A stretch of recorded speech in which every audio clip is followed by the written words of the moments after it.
اور قرض دینے کے بارے میں تو یہ حوصلہ رکھنا چاہیے کہ قرض جو ہے عام طور پر، ایک روایت یاد آئی حضرت جریر کی، حضرت جریر کو ان کے والد صاحب نے بلایا، مشکات میں ہے کہ ان کے والد صاحب نے بلایا اور بلا کر یہ کہا بیٹا کل جو ہے مورچہ ہے اور سب سے پہلے کوئی شہید ہوگا تو میں شہید ہوں گا، سب سے پہلے شہید ہونے والا میں ہوں گا، تو میرے اوپر ذرا قرض ہے۔ کیا کہہ رہے ہیں؟ میرے اوپر قرض ہے، ذرا اس کی ادائیگی کی فکر کر لیں۔ آئی سمجھ بھائی کیا کہہ رہے ہیں؟ میرے اوپر قرض وہ بھی لیتے تھے، صحابہ کرام بھی لیتے تھے، لیکن لینے کے ساتھ اس کی ادائیگی کی فکر بھی اپنے بچے کو کر رہے ہیں۔ میرے اوپر قرض ہے، اس کی ادائیگی کی فکر کرنا۔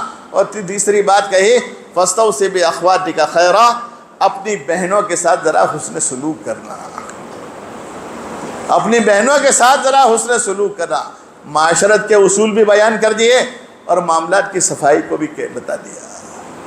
اس وجہ سے معاشرہ بھی ہمارا اچھا ہو، معاملات بھی ہمارے صاف ستھرے ہوں، اس کے لیے ہم لوگوں کو کوشش کرنی چاہیے۔